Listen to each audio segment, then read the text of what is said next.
email database, how to make sure that people already in our database will want to stay. Yep. And then some questions about segmentation, and should you guys have landing pages for different speakers, and what products should you give away on your landing pages, what is the right product, etc. Yep. So, you know, the gist of it is, and I think we spoke a little bit about this in the car, is that you're sitting on a tremendous amount of valuable content. Mm. You know, with all of the presentations that you have, like that you videoed, and all the different speakers that you have, and all the different events that you do, you really can have an online presence that really provides value and attracts, I think, the type of people that you want to come to your events. And right now it just sits on a hard drive, like on a shelf, and doesn't do you any good, and doesn't really do the marketplace any good. And so the question is really like, how do you leverage that in a way that makes sense? And you know, the first thing to think about is really just to kind of think about what are the sites that you go to, and why do you go to them, and why do you find them valuable to go to? Mm.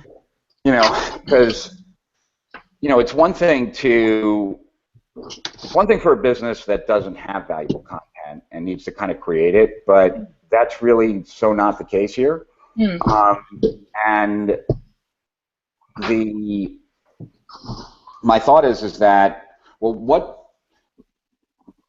if you were to break up the areas that you guys focus on in your events, you know, into 3 categories, 5 categories, or 7 categories, what would they be? That's probably part of the problem too, but we have, right now, what we say is that we offer business development and we offer personal development, and for business development we mainly offer entrepreneurs and tools to kind of grow their business. But within personal development it's more open. Hi Katalin. Hi, sorry I'm late. Hello. We just started and we're recording it so we can watch it later. Perfect, thank you.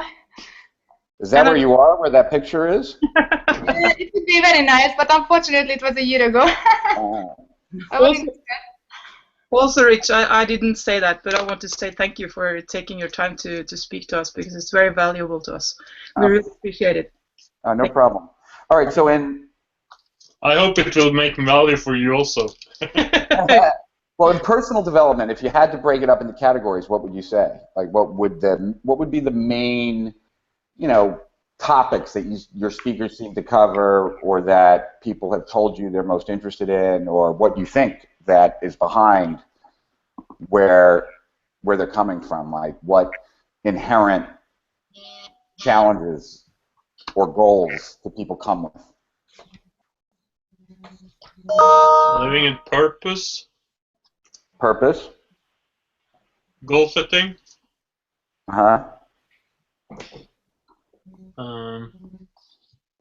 Also, what I didn't mention earlier was that we do a lot of events on trading and how to make more money. Okay, so I'll put that in business for now. Trading and making money. And then there's business growth. And back to the personal, so I've got purpose, goal setting, anything else?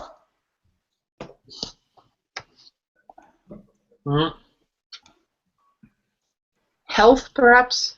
Okay. Like eating and exercising? Yeah. Right. And of course there are a lot of people who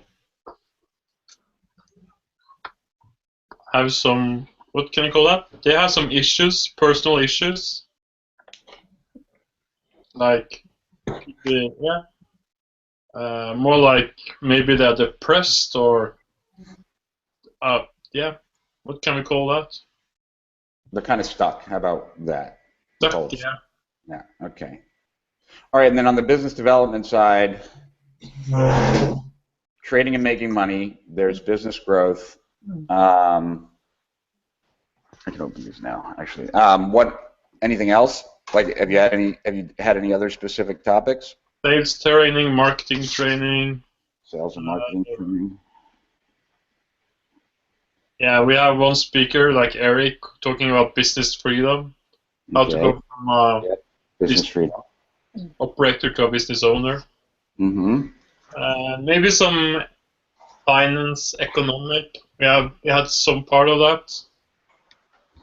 Like, okay. Let's see if this. We also have one more thing for. We also had one more thing for personal development, speaking class. What is that other one for personal development? Speaking Academy. Oh, Speaking Academy. Well, that's kind of both, right? Yeah. It kind of straddles both? Yeah. Okay. And then we have investment courses, and that's okay. Yeah, the investment. Trading, I said that. Trading money. Yeah. Okay. And right now you guys don't have any products, right? No. No. Okay. And you have yeah, it depends on how you I mean, outside of the seminars.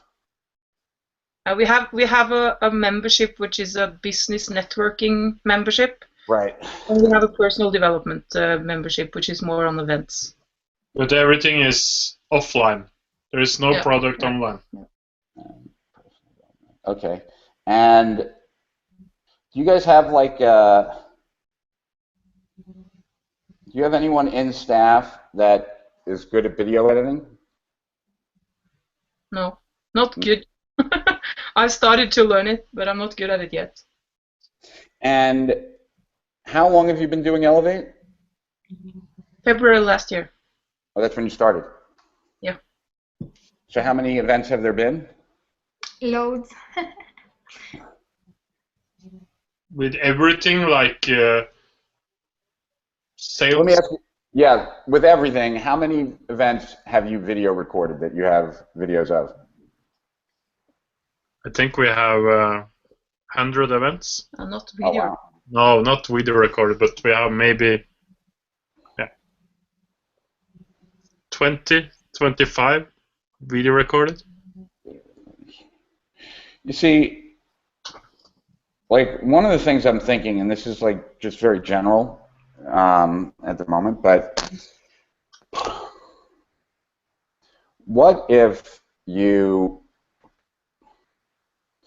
created different funnels per se, right? Where you gave people short clips, video clips, but you could also do some audio and some written stuff, but definitely heavy on video. You know, that made a difference based on what a speaker said or what you guys are thinking in these different areas. And that in the process of creating these short video clips, what was also created were products in these areas.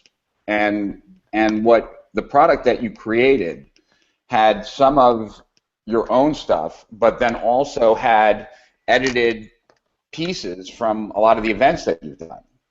You know, if I said something smart on stage that was 3 minutes long, like that goes into the product, and then, you know, one of you would talk before and after it.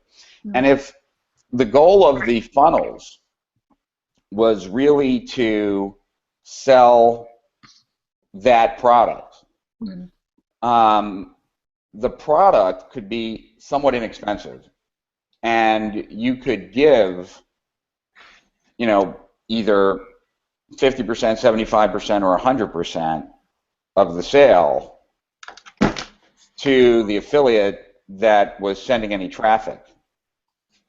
And, you know, let's say it was 100%, then really, and let's say the products were $39, and, you know, I'm just kind of thinking out of my head, right? Like, but then, you know, you certainly could get people to promote it because they would be getting all the profit. You could also really incentivize the people that go to your events, like, here's a way that you can make money. Like, tell your friends about this video series where we take clips from all these different speakers and we, you know, help in these areas. And if they happen to buy something from us, you're going to get the complete commission on it. So it's a really easy way to help spread our message and also at the same time profit from it. And you don't have to sell it for us. All you got to do is tell your friends about these great videos, this great, you know, mini lessons or whatever you want to call it.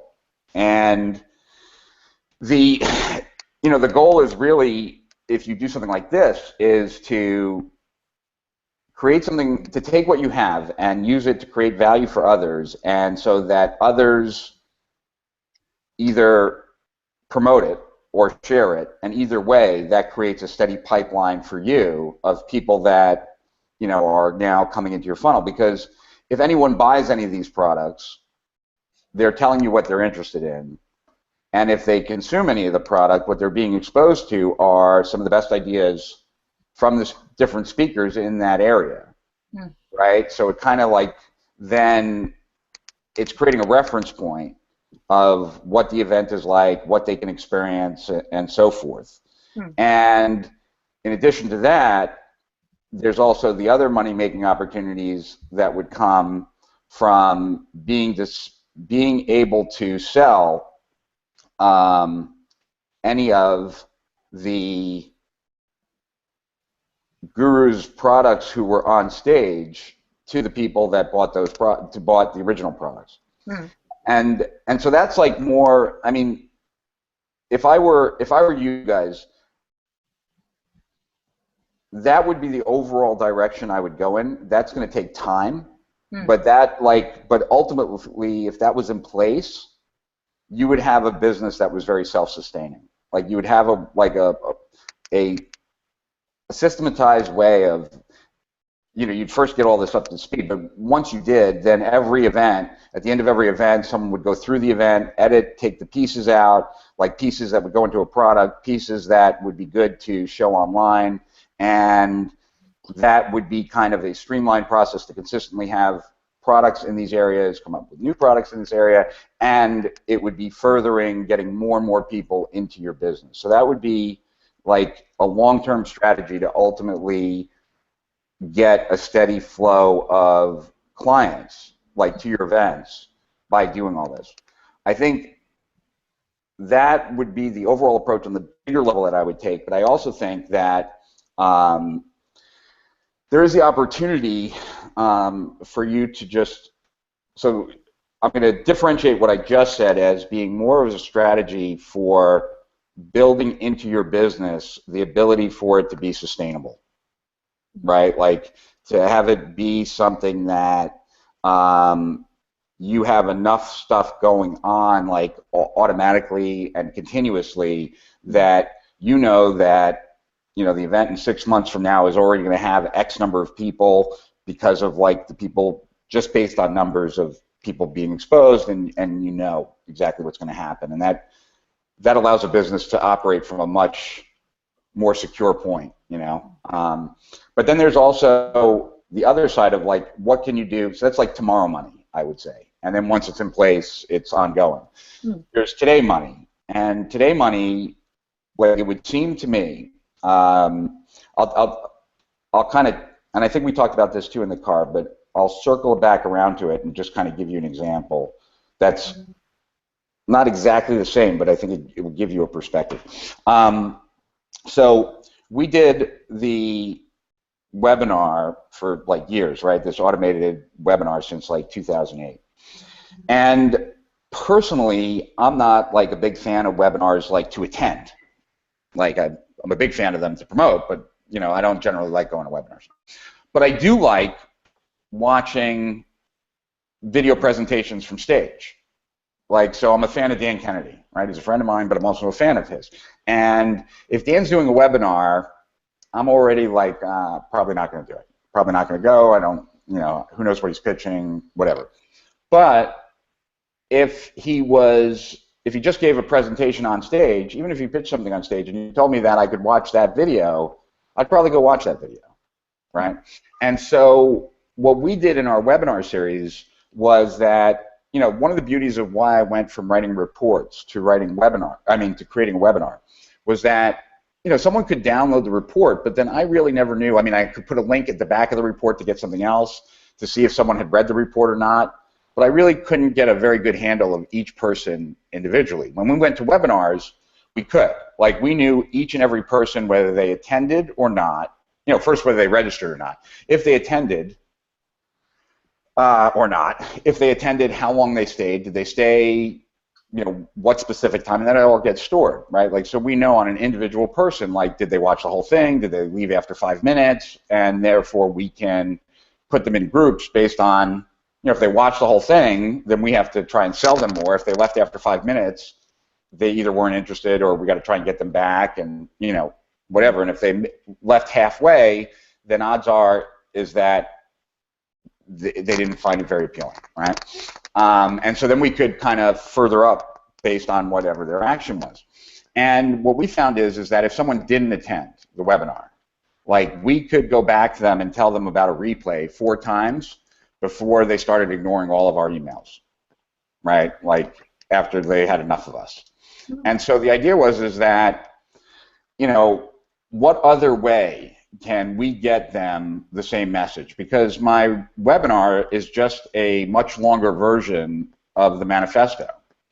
And what we did was we took a presentation I did in 2010 where I sold BGS and at an event, and we took that presentation and we positioned it as other people had to pay $2,000 to see this because they had to pay $2,000 to go to the event, but you get it free if you watch it in the next week. And it was me on stage doing my BGS presentation, which is very similar to the webinar, but it's a different format, right? The idea is like you have a message, and because the message is packaged differently, it is either appealing or less appealing.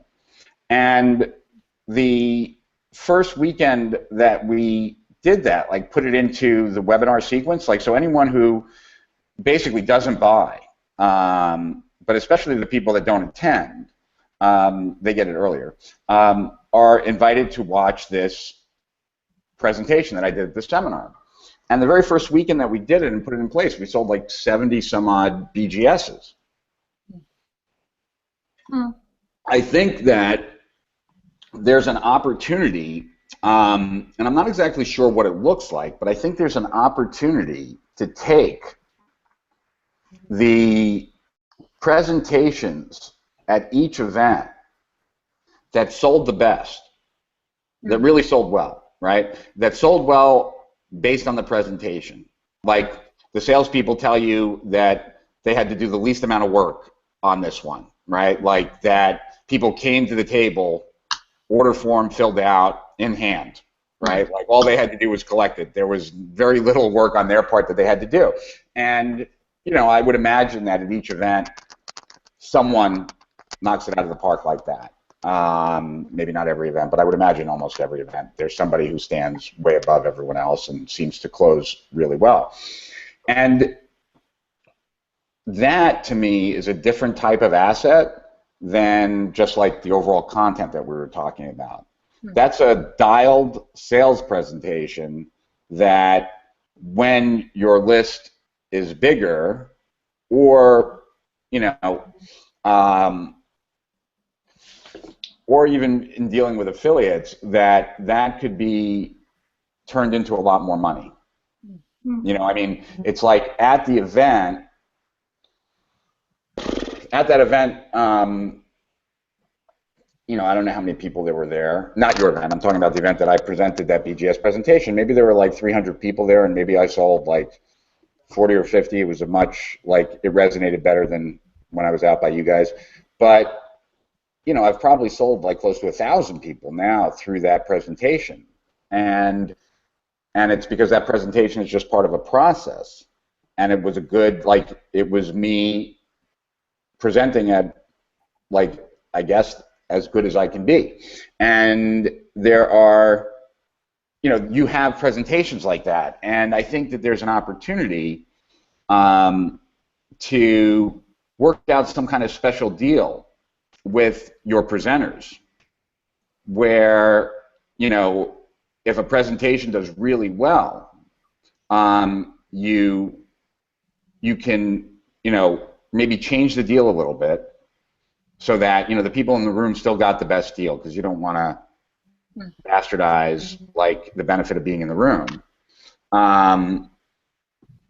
But that presentation then gets seen by a lot more people. Because it's a presentation that worked.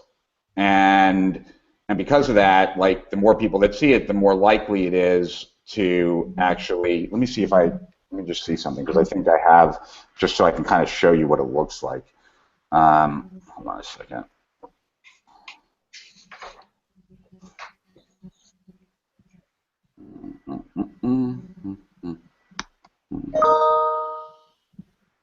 Let's see if this... that's the one. Hi, Rich Sheffrin. Oh, okay, so not necessarily to watch this right now, but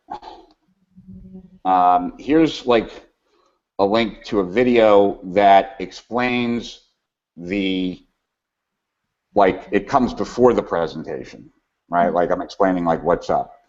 And then, let's see.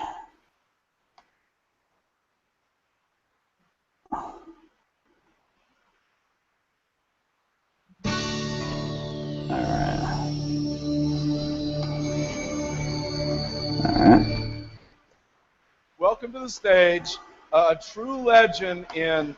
All right. And then this is actually one of the pages of like where the presentation, where the presentation is. And I'm not sending it so you can watch the presentation. You've seen elements of the presentation. It's more like you get to see like how I set it up, like why people are lucky to be watching this video, and then when they click like the actual video. And yeah, I mean, those two pages have made me a couple $1 million because of just being able to expose people to a present. It's like when I get up on, since I'm not a great like stage closer picture kind of guy, right? Like, it's always a question mark for me, like, am I going to do well with this or am I not? When I do well in one, for me, it's like I want that to be seen by as many people as possible, because that was one of the ones where I got it right. When you're having events, it's the same kind of thing. You don't know which speakers are going to do great, which ones aren't. When you have one that does great, it's like that's the home run. It's kind of like when I was in the retail business, we turned the store 5 times a year, right? Like our inventory. We had about $1.5 million worth of inventory, and the sales were about $7.5 million.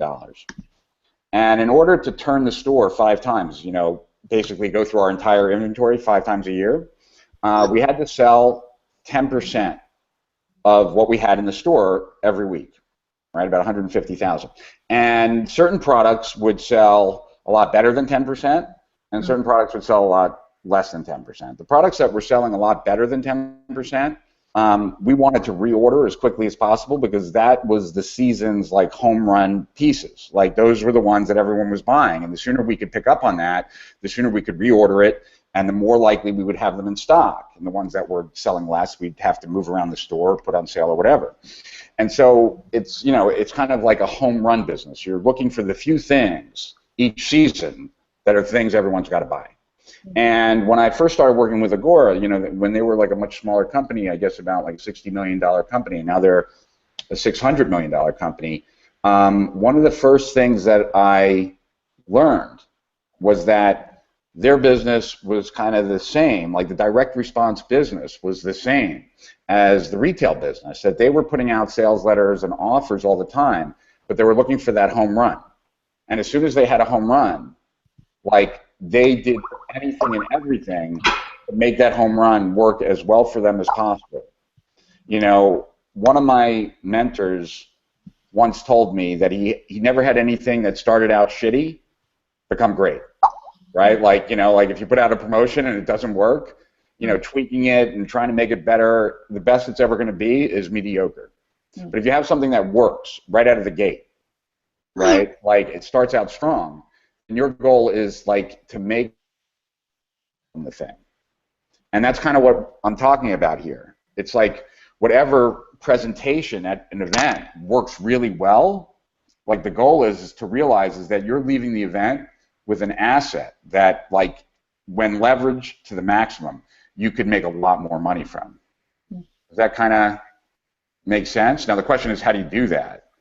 And what's that? You say that we should create like a funnel or a landing page for each event or each speaker.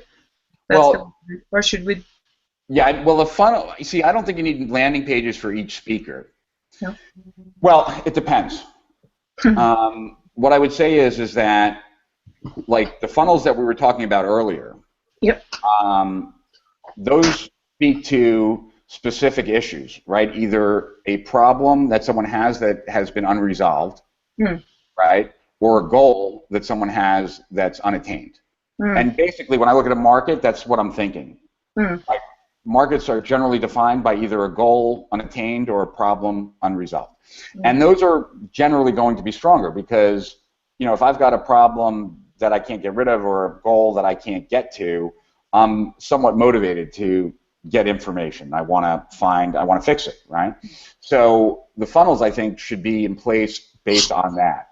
Now, when you're working with a speaker, though, that has a big following, then it might pay to put a page up, like have a funnel around that speaker, because what you're trying to do is cash in on the, you know, the awareness of that speaker. If the speaker doesn't have a big following, you know, it's kind of, you don't want to spend your time.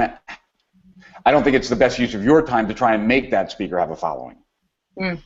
Right? You know, I mean, if you go to YouTube, you get a sense, like, and that's just one place to look. You can look at Facebook, you can look at a bunch of places, but get a sense of what's this person's presence online. Like, how many video, like, what's their total viewership on their videos? How many fans do they have? Like, stuff like that to see if it's worth it. Now, you know, to give you, that kind of just reminds me of a way of thinking about it. Like, so when I'm going to tie this back to your speakers, but when I'm explaining stuff, I like to give people context just so they get it. So, you know, sometimes, like here, like especially in the internet marketing community, people will do launches and then they'll have big prizes for the launches and so forth. And in general, we don't compete, but when we want to compete, we want to win. And so what we'll do is generally come up with a really good bonus package, because the bonus package kind of drives the sale. And then what we'll do is this package on Facebook, and we'll advertise it not only under my name, not only under the names of the guru whose product it is, but we'll advertise that our bonus on Facebook guru and list that we're competing against, right? So, like, let's say, you know, I'm promoting for Brendan or something, and Jeff Walker is in first place and I'm in second, or I'm in first place and Jeff Walker's in second, but I have a better bonus package, then I'm going to advertise under Jeff Walker's name in Facebook so that, like, as many of his fans as possible get to see my bonus package. So maybe they're like, oh, well, Rich is better. So, like, you have the opportunity. What was the guy's name, like the science guy that everybody liked at Elevate? At, you know, the, like... You mean Anders Haglund? What? Anders Haglund, the Swede? Yeah. Yeah, like, I don't know how big his following is on Facebook, right? But if he's a big deal, right, then you could have a special page with some clips from him, right? And you could be advertising that on Facebook to his fans, right? Like, and when I was there at Elevate, like, and I saw him speak and I liked what he had to say, like, I immediately went online to see if there were a lot of videos of his, and there weren't. So, like, you know, something like that speaks of an opportunity, because, like, if you have him, like, you're gonna, and there are fans of his, you're gonna get that traffic. right? So what I'm saying is that I think in general, I think funnels are better off designed around problems and goals. Yep. But when you're dealing with a speaker that has an online presence, then it is useful to put a page up about that speaker and then go to places where his or her fans already exist and let them know, because that's not going to be very expensive, like on Facebook, like, because there aren't that many people competing for that person's fans. You know what I'm saying? Sorry, did you hear us? Do you hear a pling sound? I do. I don't know what it's from. I think it's my computer, but I can't understand how I get away. It tells me to upgrade something. Can you close it? Or deny it? It just says upgrade now, and if I don't, then it's okay. Let me see what I can do. If you ever remind me later. This is crazy. I thought it was lunchtime. It'd be nice. Yeah, or is it a Mac? Is it a Mac? Okay. You're doing. It's totally crazy. It goes Okay. totally bananas. It's still there. Is it gone now? It's gone now, isn't it? No, no, no, no. No, it's not.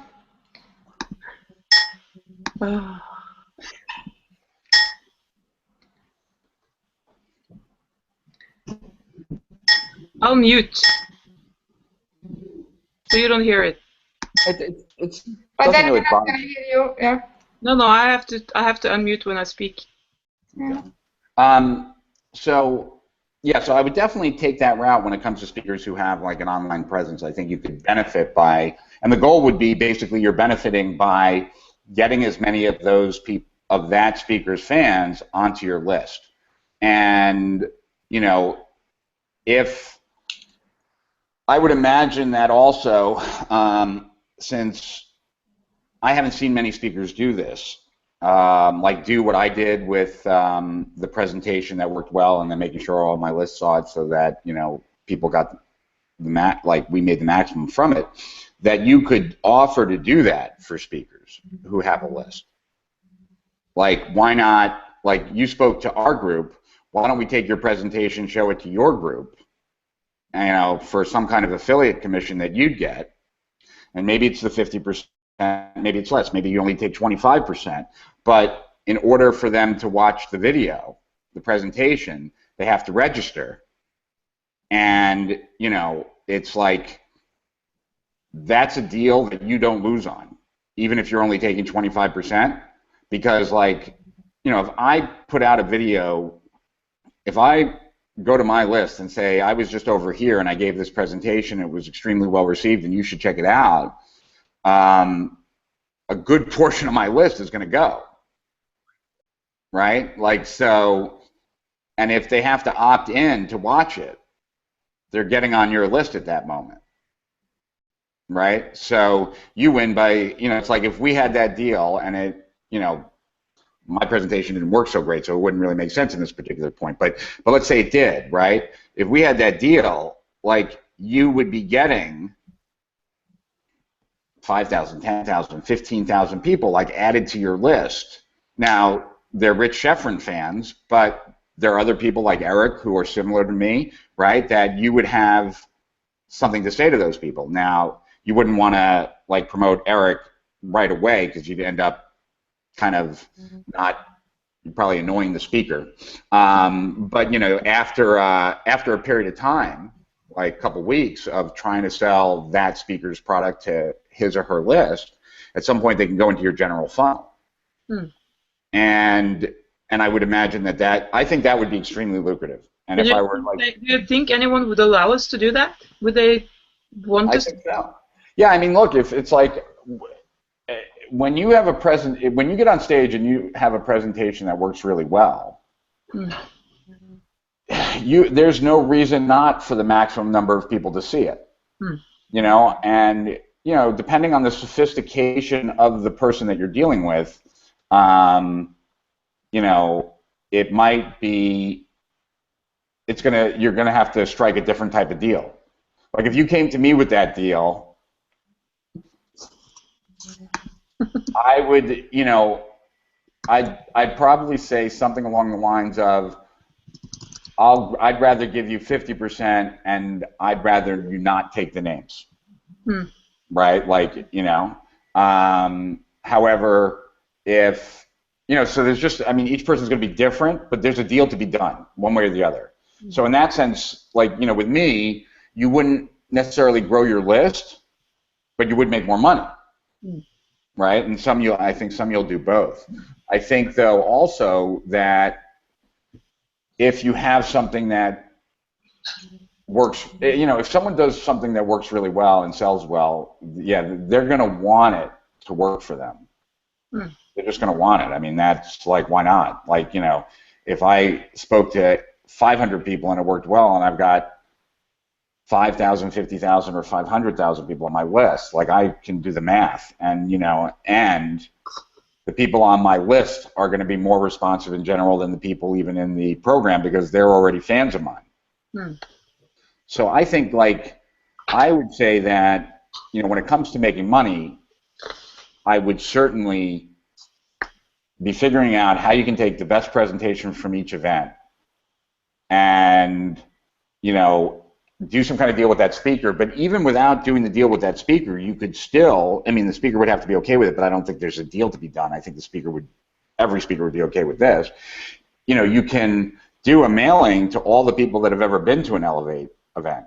And you can always position it that because you're an Elevate alumni and this presentation was the best received, that for the next week we want to make it available to you. It just came, and you can still take advantage of this offer, but only because of you and only because you're an Elevate alumni, or because you've gone to one of our seminars or whatnot.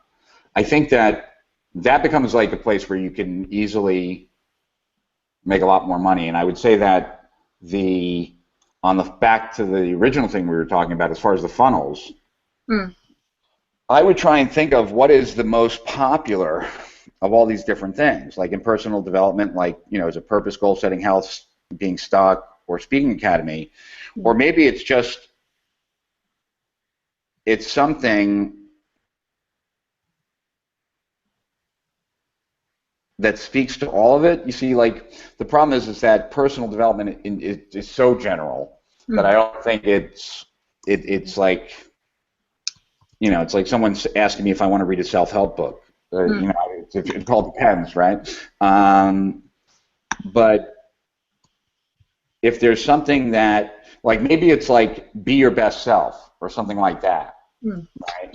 And then that allows you to build at first one funnel in personal development and allows you to start, like, adding little video clips and things like that.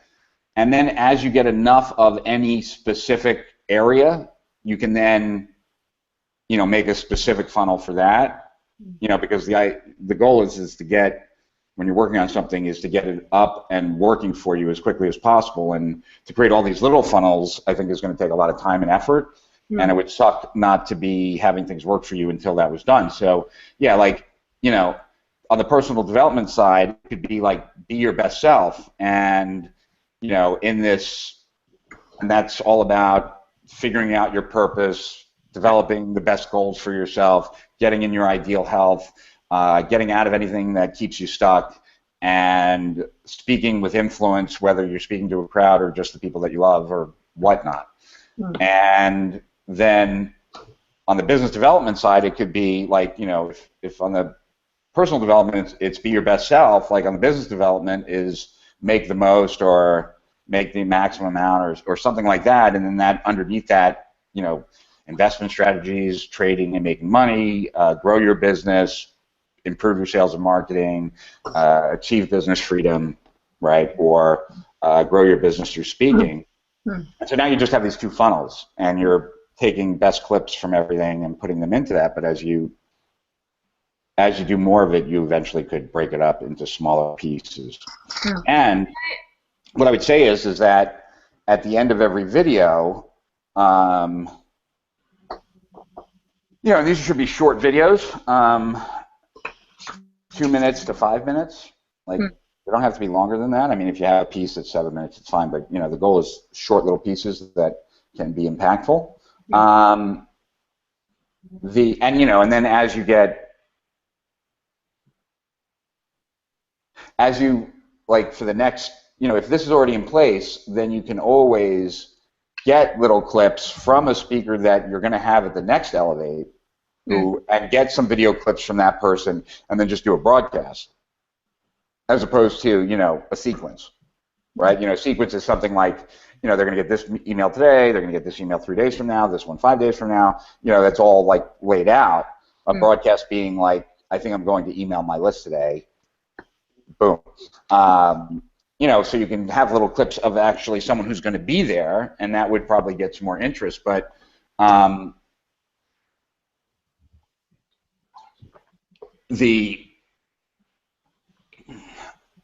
what I would do is I would, with each of these videos, like, and pieces of content, I would have some kind of way for them to let you know, whether it's a button or probably a button, like, is this a topic that's like really important to them or not? Right? So in other words, like, you know, let's say that in the Be Your Best area, you find that there are quite a few people that are not interested in health. Well, then you know that, one, that you know, two things. One, you know, the aggregate, like how many people are telling you that this is really important to them, and versus not, which is useful to know from a standpoint of, like, if a lot of people are into it, maybe you have, like, just an event about that, or, you know, either offline or online. But you also know the individual, right? And, you know, like in an Infusionsoft or something like that, you can set it up so if someone says everything's important, okay, then really nothing's important. You're just sending them stuff. But if someone says to the things that you sent, any one of them is not important, and any one of them is important, then now you now actually know something about this person, right? Like they, you know, and Infusionsoft, and so can a lot of other autoresponders, but this way now, because they've said no once and they've said yes once, you know that they're really not interested in this area, and they're really interested in that area, and so then that becomes someone that could be targeted product, or could be targeted certain speakers that are at an event. And I know I could talk a lot about this stuff, and it can sound like a lot of work, but it really isn't once it's all set up. And the question, you know, how do you set it up quickly, like, and small at first? My question then is to the segmentation of the list that we already have, because we have a lot of people, and the only, like, segmentation criteria we use now is where they live. Well, you know, I would say that the first thing that you could do is, after you put a few videos together, like Be Your Best Self or Make Most, like, you could say, like, we've put a series of, so let's say you have 10 videos, right? So you have 10 video clips from all the different speakers that you had, and 5 on the money side, 5 on the growth side, on the personal growth side. We've put together a video series. We've put together 2 video series, and we'd like to send you one of them for free. Would you be interested in personal growth or in making more money? Now, some people, they like both, but that's not an option, right? Like, you want them to decide. And so now you know the first thing about them, right? Like, which one they skew towards. And, you know, basically, anytime you want to know something about people, you start asking them questions, and you force them, you know, you give them a prize for giving you an answer. What kind of prize? Well, like, you know, like in this particular case, like, you know, I've got a series of 5 videos. I've got 2 series of 5 videos from, you know, some of the best parts of recent Elevates. One area, one area 5 is all about making more money. The other is all about being your best self. Which one would you like to get? Unfortunately, we can't send you both. Mm. All right. And then they tell you. Now you know at least for this specific moment where their head's at. But that would be one way. But if let's say you have what's your next event? We have a one-day event in January. Okay, and what is it on? Like, who is it? We have Darren Jacklin. I don't know if you know him. What's the topic? Kickstart 2015, but his topic is how to make more accomplishments in 90 days than in the whole year. It's about New Year's resolutions and making the best out of the year. So we have a health speaker, and we have Darren Jacklin, who's going to speak on productivity, and we have another woman who's speaking on how to get success. And then we have a guy who is really good on networking, but has been drunk and alcoholic and on all kind of drugs for many years, and he just recently went to the States to get sober, and he's still doing the same thing, but like from a new perspective. So he's all going to speak about change and how to, make other choices for yourself. So it's like, okay, so you have an event like that coming up in January, and the idea is to start to segment your list based on an interest like that. So it would be like sending an email and saying, we've got this really exciting, life-changing event coming up in January for those people who are interested in making 2015 the best year of any year that they've ever lived. In order to tell you more about it, to share more about it, what we've decided to do is share some great strategies, some great tips, some great things to think about, even if you can't attend our event. Like for the next 3 weeks or 2 weeks, what we want to do is every other day we want to share a useful strategy that you can put in place to make 2015 your best year yet. If you're interested in receiving those emails from us, then click here, right? Or, have them opt in.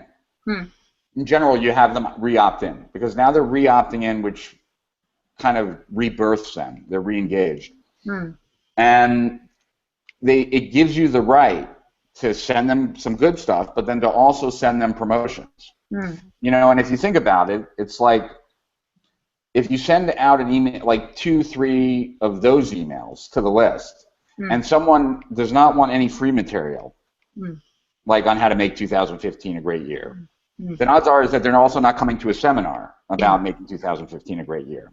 That's true. So, like, you've already now taken the list and you've taken a part off who is not interested, and you've taken a part off that is interested, and now the people that are interested, you give them value by giving them some stuff, but you're giving them stuff for the dual benefit of, one, to create a better relationship with them, but 2, to get them to really think about coming.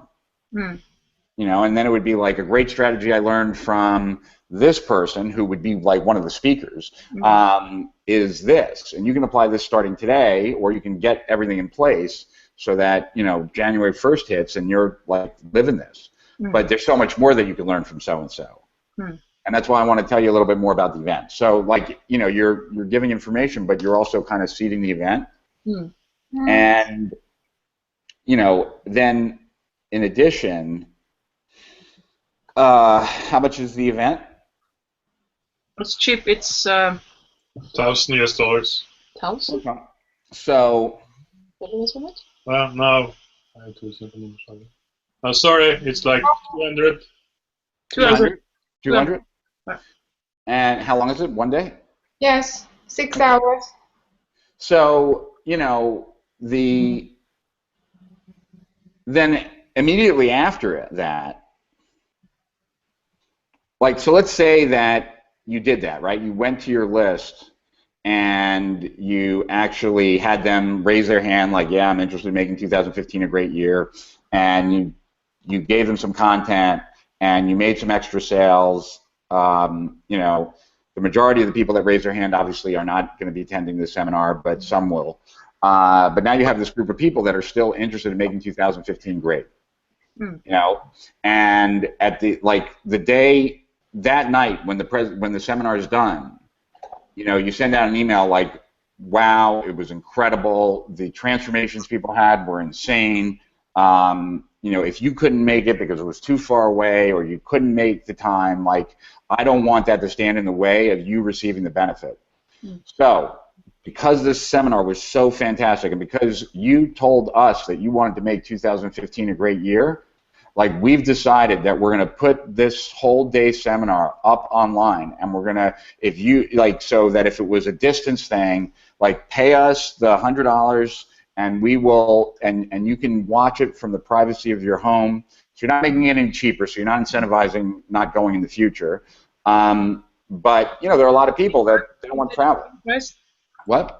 You say we should sell it for the same price as the seminars? Yeah, I would sell it at the same price because it's not that expensive to begin with. And, you know, it's one thing, like, it's a lot easier to sell me something that's $100 that I get to watch from my house than to sell me something that's $100 that I got to go somewhere, even if it's not that far, you know. You know, it's like a massage. I'll pay an extra $20 or $30 for the masseuse to come to me as opposed to having to go there, right? But then that gives you the ability to take those people, and you don't have to offer it, you wouldn't offer it to everyone, because the people that didn't want the free information before, they're probably not going to buy the online version of it either, so it doesn't really matter. Are you also selling it to the people who actually attended? No, because, you know, I mean, you might want to give it to them for free, like, you know, let them, because they paid, right? So if they wanted to rewatch it, you know, but the people who didn't attend, for sure, and then, you know, you could tell the people who spoke that they could mail it to their list and split the money, and now you'd get, you know, some buyers off of their list for your next event. Is there time to look at our website and emails, or how are we with time? Well, I looked at everything. I would say that those are the biggest things. I got to run now just because, like, something popped up that I have to be on a call for. But what I would say is that I'm going away this Friday for about 10 days, but then I'm back. And if you guys want to talk more, like, you know, we could do this again. We can do this a couple times. It's fine for me. Like, but I would really think about making those two segments. And the personal development segment seems like, you know, make 2015 great. So you can start with that, and it actually serves a purpose, like, to grow your business. And yeah, if you can put together some good videos, like, from the speaker, I would ask the speakers who are speaking, like, do they have some short clips? And they might already have them, like, and they might even have them on YouTube. But just because they're out there doesn't mean that, like, your people have seen them. Yeah. You know, I mean, like, I have, like, I don't know, 100 and some odd videos on YouTube, maybe 200, I don't know. And I can guarantee you that maybe only 5%, if that, of my list has seen all those videos. Like, I could take any of them off the YouTube and just put it on my blog, and people would be like, oh, wow, that's amazing. Or they would say it sucks, but they haven't seen it. So, you know, I would start there and, yeah, offer them something of value to get them to raise their hand to, you know, about really making 2015 a breakthrough year for them, about goal setting and health and stuff like that, and tell them about the event coming and why you're doing it, so that they understand right from the get-go, like, you're doing this because you got this event coming up and you want to share great stuff. So they're not, like, shocked when they are being told about the event on a frequent basis, because you kind of said that up front. Right? That's good. Cool. So yeah, so just like I said, I'm leaving Friday, I think, on the 13th or 12th, and I come back, like, on the 21st. But I'm around. So if you guys want to talk more. Is it okay then to schedule with Molly another one for the first week, so right after the New Year sometime? We will. Yeah. That's perfect. Thank you very much, Rich. And good luck with things that you need to do. See you guys later. Thank you so much. And have a great holiday season. Yeah.